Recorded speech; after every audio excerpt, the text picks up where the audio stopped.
بسم اللہ الرحمن الرحیم۔ السلام علیکم معزز ویورز، امجد اقبال امان ڈیرہ پراپرٹی سے آپ کی خدمت میں حاضر ہے۔ آج ہمارا ٹاپک ہبہ اور تملیک ہے کہ ہبہ کیا ہوتا ہے، تملیک کیا ہوتا ہے اور ان دونوں میں فرق کیا ہوتا ہے۔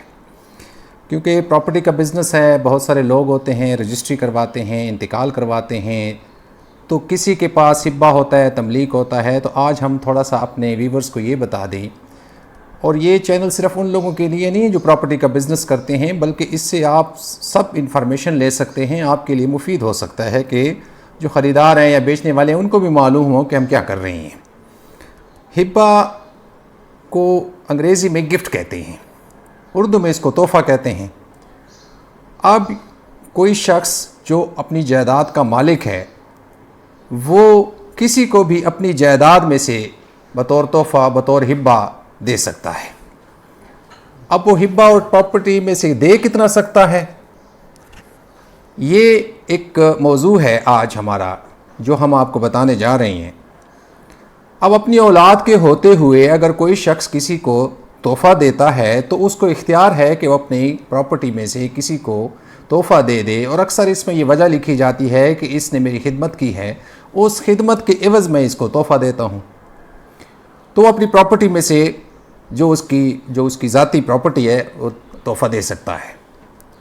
تملیک یہ چیز ہے کہ تملیک وہ صرف اپنے ان قانونی ورثاء کو دے سکتا ہے جو اس کی وفات کے بعد اس کے وارث ہوتے ہیں، یعنی اس کے بیٹے ہیں، اس کی بیٹیاں ہیں، اس کی بیوی ہے، تو یہ ان کو تملیک کرتا ہے۔ تملیک اور ہبہ میں فرق یہ ہے کہ ہبہ جو ہے وہ ہمیشہ قانونی جو وارث ہوتے ہیں اس سے ہٹ کے دیا جاتا ہے۔ کسی کی بھی خدمت کے عوض میں آپ اس کو دے سو، آپ کا دوست ہو سکتا ہے، آپ کا کوئی اور رشتہ دار ہو سکتا ہے، آپ کا عزیز و اقارب ہو سکتا ہے، اس کو آپ ہبہ کر سکتے ہیں۔ جبکہ تملیک جو ہے وہ صرف اپنی قانونی ورثاء کو دیا جا سکتا ہے۔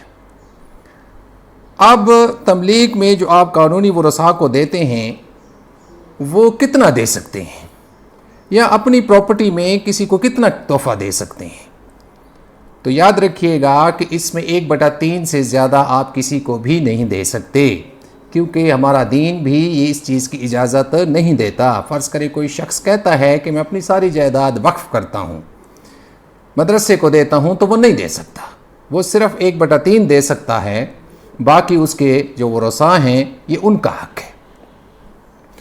اب بعض اوقات لوگ سوال کرتے ہیں کہ یہ جو ہبہ ہے یا تملیک ہے، اصل میں یہ تملیک ہے یہ بھی ہبہ کی ایک قسم ہی ہے، کیا یہ چیلنج ہو سکتی ہے، کیا یہ ختم ہو سکتی ہے؟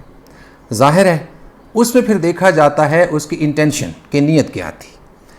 بعض اوقات ایسے ہوتا ہے کہ کوئی بیٹا ہے جو فراڈ سے اپنے والد سے انگوٹھے لگوا لیتا ہے، اس کی انٹینشن فراڈ ہوتی ہے کہ میں اپنے نام پہ یہ چیز کروا لوں، تو ایسی صورت میں وہ ہبہ چیلنج ہو سکتا ہے، وہ تملیک بھی چیلنج ہو سکتی ہے عدالت میں، کیونکہ اس میں بیڈ انٹینشن تھی، ایک غلط ارادہ تھا، مرتے وقت کسی نے انگوٹھے لگوا لیے، تو ایسی صورت میں بھی وہ ہبہ چیلنج ہو سکتا ہے۔ بیڈ انٹینشن ہو، فراڈ ہو، تو یہ چیلنج ہو جائے گا۔ ہاں اگر تمام اس کے قانونی ورثاء اس تملیک پہ راضی ہیں اور کسی کو کوئی اعتراض نہیں ہے، تو وہ تملیک جو ہے وہ قانونی ہے، سب نے اس پہ سائن کر دیے ہیں۔ بعض اوقات ایسا ہوتا ہے کہ ایک بیٹا اس کے ساتھ رہ رہا ہوتا ہے، باقی بیٹے باہر رہ رہے ہوتے ہیں، وہ اچھے ہوتے ہیں، کھاتے پیتے ہیں، وہ کہتے ہیں خیر ہے اس کو دے دیں، تو وہ سائن کر دیتے ہیں، اس میں کوئی مسئلہ نہیں ہے۔ اب شرائط کیا ہیں ہبہ کی اور تملیک کی؟ ہبہ میں 3 شرائط ہیں قانونی۔ پہلی شرط آفر، کہ یہ میں آپ کو چیز دینا چاہتا ہوں، یہ پہلی شرط ہے۔ دوسری شرط ایکسیپٹنس، کہ میں یہ قبول کرتا ہوں جو لینے والا ہے تحفہ۔ تیسری شرط ڈیلیوری آف پوزیشن، یعنی آپ اس کو مالکانہ حقوق دے دیں، اس کا قبضہ اس کو دے دیں۔ یہ 3 شرائط کا ہونا ضروری ہے ہبہ میں۔ اب بعض اوقات ان 3 شرائط میں تو 2 بھی ہو جائیں تو وہ بھی کافی ہیں، لیکن کس صورت میں کہ یہ آدمی اپنی بیوی کو دے رہا ہے، تو اس میں آفر کی ایکسیپٹنس ہو گئی، ڈیلیوری آف پوزیشن نہیں ہوئی، تو کورٹ کہتی ہے کہ ٹھیک ہے وہ تو اس کے ساتھ ہی رہ رہے، اس میں قبضہ دینے کی کیا ضرورت ہے، آلریڈی اس کے استعمال میں ہے، یا کسی بیٹے کو دیا ہے اس نے جو اس کے ساتھ رہ رہا ہے، تو اس میں بھی یہ تیسری شرط اگر نہیں ہے تو پھر بھی قابل قبول ہے، لیکن یہ 3 شرطوں کا ہونا، آفر، ایکسیپٹنس اور ڈیلیوری آف پوزیشن، یہ 3 شرطوں کا ہونا بہت ضروری ہے۔ ہاں، بعض سوال کرتے ہیں کہ یہ واپس ہو سکتا ہے، یہ کچھ صورتوں میں ہو سکتا ہے، لیکن بعض صورتیں ہیں جب ہبہ آپ کا واپس نہیں ہو سکتا، کیونکہ آپ نے کوئی چیز ایسی دے دی اس کو جو بعد میں رہی نہیں۔ فرض کر آپ نے کسی کو گاڑی دے دی، کیونکہ یہ ایموویبل پراپرٹی اور موویبل پراپرٹی دونوں پہ ہوتا ہے، تو آپ نے کسی کو گاڑی دے دی، وہ ایکسیڈنٹ ہو گئی، وہ ساری خراب ہو گئی، ختم ہو گئی، تو وہ کیسے واپس ہوگی؟ یا جو ڈونر ہے، دینے والا، اس نے دے دیا، جس کو دیا ہے وہ ڈونی کہلاتا ہے، اور اس نے لے لیا اور ڈیلیوری آف پوزیشن بھی ہو گیا، وہ لینے والا جو ہے فوت ہو گیا، اب تو آگے اس کے ورثاء ہو گئے، اس کا کوئی اس میں سے اب حق نہیں رہا۔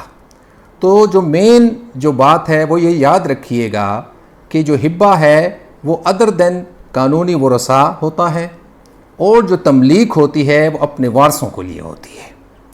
اب وراثت کیسے قائم ہوگی؟ کچھ لوگ یہ کہتے ہیں کہ جی تملیک زندگی میں جو ہے وہ جو والد اپنے بچوں میں تقسیم کر دیتا ہے جائیداد کو، تو وہ تملیک ہوتی ہے، مرنے کے بعد وراثت قائم ہوتی ہے، اور اگر مر گیا تو وراثت کا قانون بھی میں آپ کو بتا دوں، سمپل سا فارمولہ بتا دوں، کیونکہ یہ تو بہت طویل علم ہے وراثت کا۔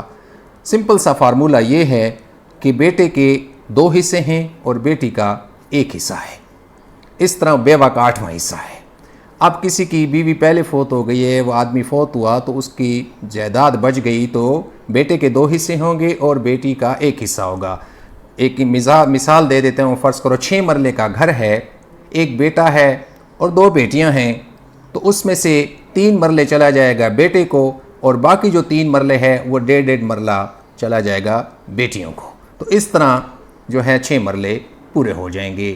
یہ وراثت کا قانون ویسے بہت طویل ہے، لیکن تھوڑا سا میں نے آپ کو بتا دیا ہے۔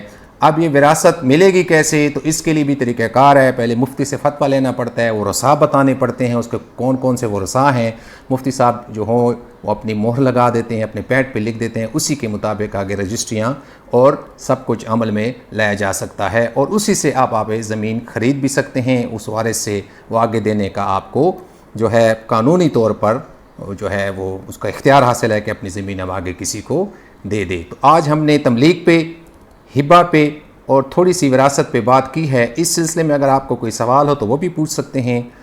برائے مہربانی چینل کو سبسکرائب کیجئے گا، اس کو دیکھیے گا، پوری ویڈیو دیکھیے گا، اور اس کے علاوہ کوئی سوال تو آپ وہ بھی پوچھ سکتے ہیں۔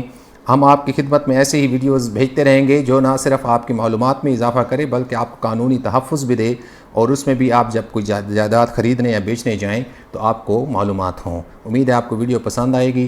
انشاءاللہ اگلی ویڈیو تک پھر ملتے ہیں۔ اللہ نگہبان۔